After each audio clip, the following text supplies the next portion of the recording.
हा छत्रपती शाहू महाराजांचा विजय असो. शिक्षणाबरोबर चारित्र्य असलं पाहिजे. त्यावेळेला मुलं मुलीने शाळेत पाठवलं पाहिजे. चांगला आणि वाईट निवडणं ही तुमची बुद्धिमत्ता पाहिजे. अन्यायाविरुद्ध लढा देणारा म्हणजे विद्रोही दिशाभूल करणाऱ्या लोकांच्या नादी लागू नका.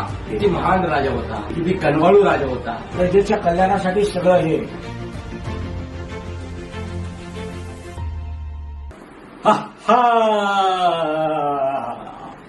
तुम्ही आलात मग काय छान. आज छत्रपती शाहू महाराजांची जयंती आहे. तर आपल्याला 26 जूनला जयंती आहे. मग मी तुमच्याकडे यासाठी आलो. तुम्ही कुठलं पुस्तक वाचत होता? मी आता हे डॉक्टर आह साळुंके सरांनी लिहिलेलं विद्रोही तुकाराम.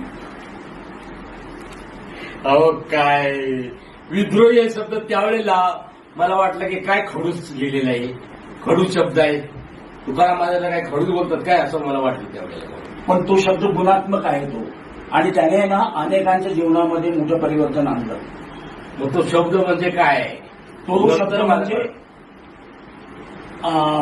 बंडखोर, म्हणजेच अन्यायाविरुद्ध लढा देणारा, लढाई देणारा म्हणजे विद्रोही तुकाराम. अरे हे मग नंतर कळलं मला. असे अनेक लोकांचे बघा गैरसमज आहेत. हो ना. किती गैरसमज. आता मला आल्या हो येताना जे बोललो माझं काय तुमच्या जिभेला हाड आहे काय. मग तुम्ही काय म्हणता? आणि नंतर बोलले हे शांतपण करू नका, मूर्ख आहात तुम्ही. अशा गोष्टी आहे ना सगळीकडेच चालतात तिथं. घरोघरी मातीच्या चुली. पण शांतपण करू नका पण आणि मूर्ख पण आहात तुम्ही कसं काही. हा ते काय परस्पर विरोधी. त्यांना जे वाटेल ते मनात आलं ते बोलतात. तुम्ही म्हणला घरोघरी मातीच्या चुली. मग काय नळी फुंकले सोनारे इकडून तिकडे जाये वारे ती कुठली म्हण आहे?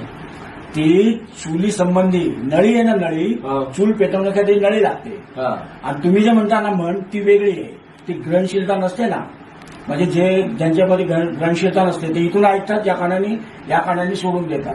मी ऐकून घेईन आता तुम्हाला. पण मला हा प्रश्न पडलाय, घरोघरी मातीची चुली ती झाली की जुनं आता गॅस सिलेंडर आले. परंतु ही म्हण तेव्हा होती जेव्हा घरोघरी खरोखर मातीच्या चुली होत्या. मग आता नळी फुंकली सोनारे इकडून तिकडे जायवारे म्हणजे तुम्ही काय म्हणताय? हे शिक्षक लोक आहे ना, जे मुलं ग्रहणशील नसतात ना, मी शिकवलं तुम्ही काय ऐकत नाही, अशा वेळेला ते ऐकवतात. हे मी आता मग एका कानाने ऐकतो. मग आता वाचा छत्रपती शाहू महाराज डॉक्टर आह साळुंके सर काय लिहितात ते. शाहू महाराजांनी त्यावेळेला कायदाच काढला होता. अरे बापरे. राजश्री शाहूंनी केलेला त्या कायद्याचा काही महत्वाचा भाग इथं नजरेखालून घालूया. उद्देश: करवीर इलाक्यातील आमच्या सर्व प्रजाजनांना लिहिता वाचता येऊन आपली स्थिती ओळखून सुधारण्यास त्यांनी समर्थ व्हावे म्हणून खाली दिल्याप्रमाणे नियम करण्यात येत आहे. सर्व आईबापांनी आपली शिक्षणास योग्य वयाची मुले शाळेस पाठवली पाहिजे. काय कडक कायदा या. त्यावेळेला मुलं मुलीने शाळेत पाठवलं पाहिजे. आणि जर पाठवली नाही तर 1 रुपया दंड आहे पालकांना. मग तर हे काय कठोर करू ना असं डॉक्टर साळुंके सर बोलले होते. कठोर करूनाच आहे नाही. मग असे पाहिजे ना. तर मुलांच्या प्रजेच्या कल्याणासाठी सगळं हे. आणि म्हणतात बजेट काय होतं त्यावेळेला बघा. त्यावेळेला असं म्हणतात की महाराष्ट्र इलाका राज्य, त्यावेळेला महाराष्ट्र राज्य नव्हतं, पण संपूर्ण महाराष्ट्र इलाक्याचं जो शिक्षणाचा बजेट नव्हता त्याच्यापेक्षा जास्त शाहू महाराज कोल्हापूर संस्थानामध्ये खर्च करत होते शिक्षणासाठी. खरंच आपण बोलू यावर. आता म्हणतात चार्ली म्हणजे तिने हसवलं पाहिजे. आता चार्ली काय हसवलं पाहिजे मी तुम्हाला दाखवतो बघा. मी ना आता बघा मी या पायावर उभा आहे. राहिलो की नाही? पडतोय का? नाही पडत. आता मी या पायावर पण उभा राहतो. पडतोय का? नाही ना. मग संतुलन साधताय म्हणला. मग असं म्हणतात की काय त्याला डोकं ठिकाण्यावर आहे का तुझं, असं पण बोलतात ना. असं पण बोलतात ना. म्हणजे म्हण आहे ती. म्हण आहे ती. बऱ्याच म्हणी आहेत बघा. बऱ्याच म्हण आहेत तशा. जरा डोकं संतुलित ठेव. या म्हणी ज्या आहेत ना त्यावेळेच्या त्या आता आपल्याला शिकवण देणारे आहेत.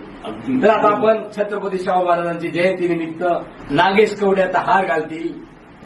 निवड बाबा शिरगावकर चालीच्या वेशभूषेमध्ये हा छत्रपती शाहू महाराजांचा विजय असो. मग आता जाता जाता जिजाऊ माताला आपले जिजाऊ माता तर महान होतेच आपले ते कणवाळू होते. छत्रपती शिवराय कणवाळू होते. शाहू महाराज पण कणवाळू होते.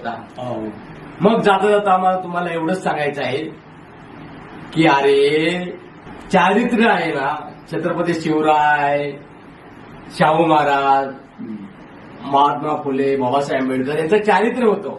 तर शिक्षणाबरोबर चारित्र्य असलं पाहिजे. दिशाभूल करणाऱ्या लोकांच्या नादी लागू नका. बरोबर.